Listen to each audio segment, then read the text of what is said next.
Dans cette vidéo, je vais t'expliquer la nuance entre l'activité physique et le sport. Je vais aussi t'expliquer donc les mécanismes dans ton corps qui sont bénéfiques pour ta santé.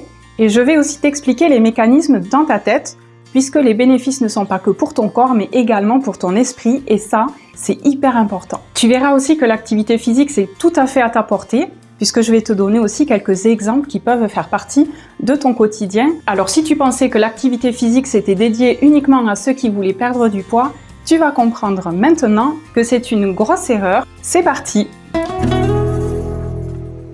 Alors pour mettre KO les confusions qu'on a entre le sport et l'activité physique, c'est hyper important parce que parfois on visualise le sport comme quelque chose de trop compliqué pour nous. La vidéo que je te propose n'est pas du tout liée au sport. C'est vraiment une vidéo liée à l'activité physique, c'est-à-dire au mouvement que tu vas faire au quotidien dans ta journée. En fait, l'activité physique, c'est bien plus général que le sport. Le sport, c'est très spécifique. Ça peut être un sport collectif ou individuel, peu importe, qui va comporter un peu un règlement, des règles de jeu. Et souvent, il y a un objectif de s'améliorer, plusieurs niveaux accessibles et même parfois de la compétition. Alors que l'activité physique est beaucoup plus générale. Pour te donner la définition réelle, en fait, c'est tout mouvement corporel qui va créer la contraction des muscles squelettiques et qui va produire une augmentation de la dépense énergétique par rapport à la dépense énergétique de repos. Ça veut donc dire que, par exemple, lorsque tu fais ton ménage assez activement, en fait, tu brûles des calories. Il y a donc une dépense énergétique supérieure à ta dépense énergétique de repos et c'est donc une activité physique. Tu te rends donc bien compte que l'activité physique, ça peut tout à fait être à ta portée puisque marcher, faire un loisir avec tes enfants par exemple, aller se promener, faire une randonnée ou même rien que faire son ménage, ça constitue de l'activité physique. Le tout, c'est d'avoir ces activités physiques-là de façon régulière et surtout suffisante pour avoir un bénéfice pour ta santé. Il n'y a donc pas besoin de faire un sport intense pour améliorer ta santé. C'est génial. Chaque mouvement que tu feras et chaque activité physique que tu feras dans ton quotidien sera gagné pour ta santé. En réalité, on est dans une société relativement stressante où on est souvent en train de courir après le temps. C'est hyper important de prendre du temps pour toi, pour ta santé, pour ton bien-être psychique et physique. Rien ni personne ne s'occupera de toi mieux que toi-même. Alors, avant de commencer à te citer un par un les mécanismes produits par l'activité physique dans ton corps, je vais déjà t'expliquer les deux principales conséquences. D'abord, il y a l'augmentation de la capacité maximale d'oxygène. Lorsque tu respires, tu vas respirer de l'oxygène qui est présent dans l'atmosphère. Ton corps a une capacité d'absorption de cet oxygène pour ensuite être utilisé par ton corps. Plus ton corps sera entraîné à absorber efficacement cet oxygène, plus ses capacités seront augmentées. Et ensuite, bien sûr, l'activité physique va générer une augmentation de la capacité en force musculaire. Maintenant, de façon plus spécifique, je vais t'expliquer 5 mécanismes dans ton organisme qui se mettent en action lorsque tu fais de l'activité physique. Le mécanisme numéro 1, c'est au niveau cardio. Tu t'en doutais certainement, effectivement, ton cœur est mis tout à fait en action lors d'une activité physique et va devenir plus robuste. Ton cœur, c'est la pompe de ton organisme. À chaque fois qu'il pompe, il fait circuler le sang dans ton corps. Et à l'image de tous les autres muscles de ton corps, par exemple comme tes cuisses, lorsque tu vas travailler tes cuisses, ton muscle va devenir plus robuste et plus fort.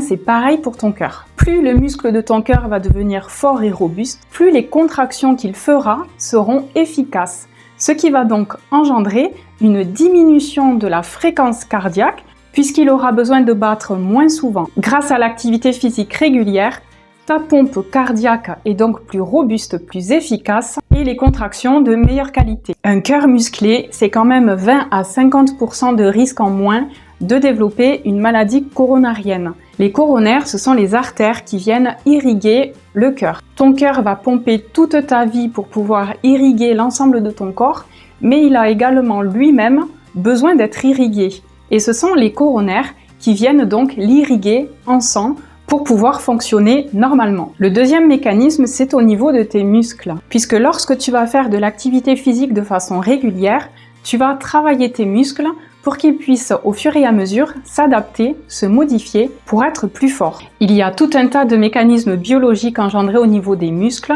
Par exemple, il y aura une amélioration des fibres musculaires ou bien une amélioration de la sensibilité aussi à l'insuline, ou encore une modification des mitochondries. Ce sont des cellules qui sont très importantes dans notre organisme. Il y a plein de mécanismes qui vont se mettre en place au niveau de ces mitochondries pour générer de l'énergie, entre autres à partir de l'oxygène. Alors si ton énergie est créée à partir d'oxygène, tu comprends donc qu'il est important d'entraîner ton corps à mieux absorber de l'oxygène pour transformer tout ça en énergie. Le troisième mécanisme dont je vais te parler, c'est lié à ton poids. Alors cette vidéo n'est pas du tout dédiée à la perte de poids, mais évidemment l'activité physique a un impact sur la dépense d'énergie et si on met en place des activités physiques régulières intenses, il peut effectivement y avoir une conséquence de perte de poids. Tu as sûrement déjà entendu le terme de sédentarité. Effectivement, on vit dans une société où la sédentarité est de plus en plus installée et de plus en plus présente. Effectivement, la sédentarité, en fait, c'est le fait d'être réveillé, conscient, sans pour autant être actif. C'est-à-dire être réveillé sans bouger, ou on est couché, ou on est assis, ou on est debout sans bouger comme moi par exemple. Tout ça de façon quotidienne, sans autre activité où on se met en mouvement, c'est de la sédentarité. L'activité physique va donc nous permettre de dépenser de l'énergie qu'on n'aura pas dépensée en situation de sédentarité. Si par exemple tu travailles dans un bureau et que tu es assis toute la journée, effectivement une activité physique à côté est essentielle pour contrebalancer la faible dépense d'énergie de ton quotidien. L'activité physique va donc réduire la sédentarité et ça, associé à une alimentation équilibrée et saine, va donc réduire le risque de surpoids.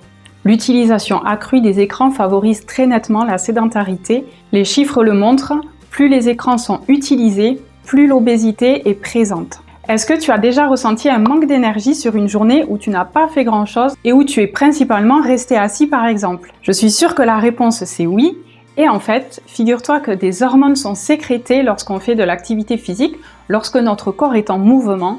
Et ces hormones n'étaient probablement pas suffisamment sécrétées ce jour-là et tu as donc ressenti une baisse d'énergie. Je vais t'en parler plus précisément quand je vais t'expliquer les bienfaits sur ton esprit. Le quatrième mécanisme qui se produit au niveau de ton corps se trouve au niveau du système immunitaire. Il y a peu de sources qui en parlent, c'est donc peut-être encore un sujet à explorer, mais il semblerait qu'il y ait une amélioration du système immunitaire pour lutter contre les infections lorsqu'on a une activité physique régulière.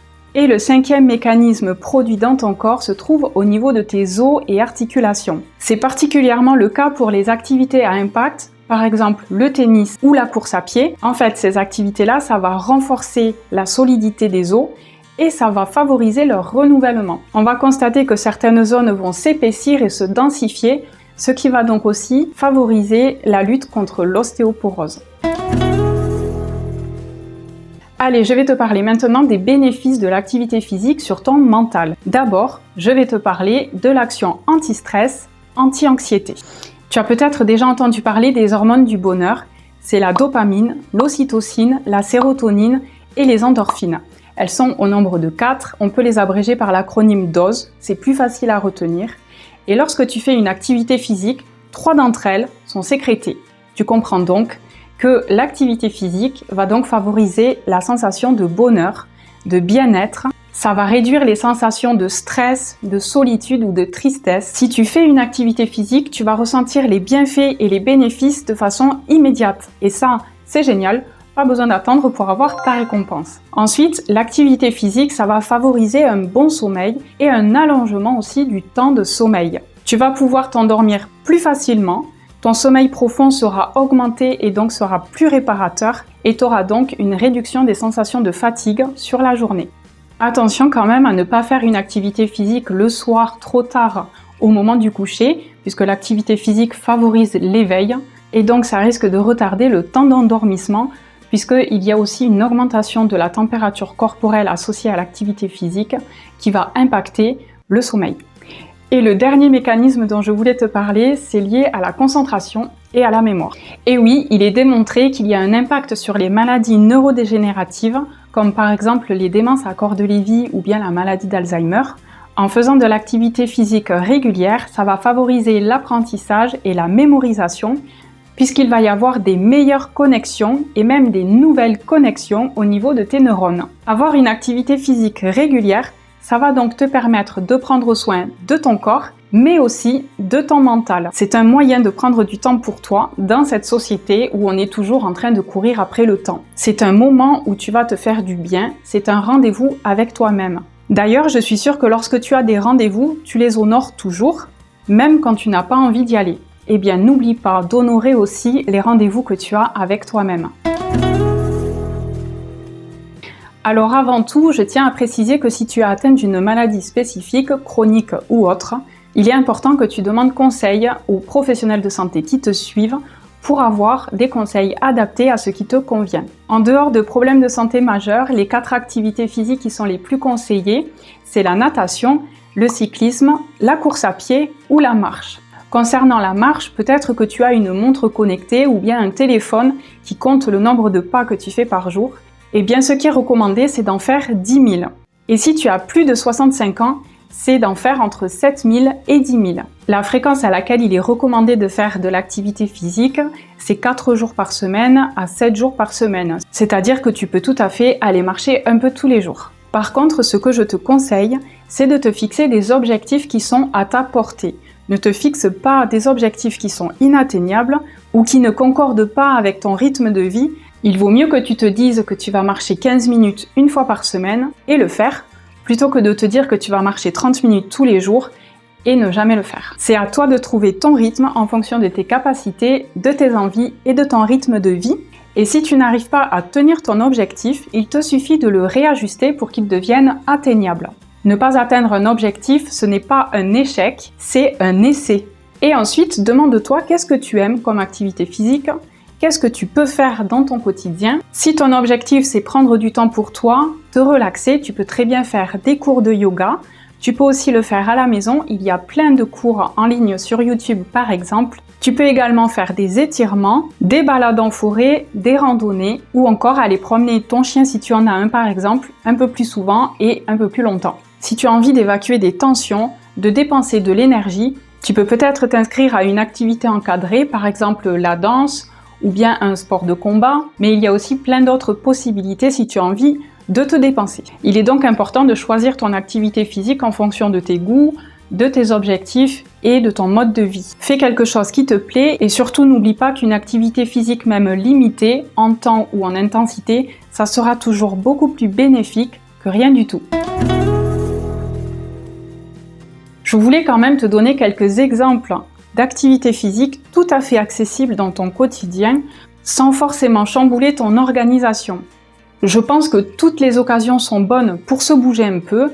Par exemple, s'il y a ascenseur ou escalier, eh bien privilégie l'escalier. Si tu as un jardin, le fait de jardiner, c'est aussi une activité physique puisque ça va forcément mettre tes muscles en action. N'hésite pas à jouer avec tes enfants, à jouer avec tes animaux de compagnie. Tout ça aussi, ça va mettre tes muscles en action et ça va favoriser la dépense d'énergie. Et tu peux aussi, par exemple, te créer des petits défis, seul ou en famille. Par exemple, le matin, au moment de se brosser les dents, pourquoi pas faire un concours de celui qui reste le plus longtemps sur la pointe des pieds. Si tu vis seul chez toi, tu peux aussi te lancer le défi de faire le plus de squats possible en attendant que ton café coule par exemple. Et un dernier petit exemple, lorsque tu t'apprêtes à prendre ta douche, souvent l'eau coule froide pendant les premières secondes et c'est le moment pour toi de faire quelques pompes avant de sauter sous la douche. Et avec tout ça, pourquoi pas t'autoriser des petites récompenses, c'est-à-dire que lorsque tu as fait un peu d'activité physique, pourquoi pas t'autoriser un carré de chocolat.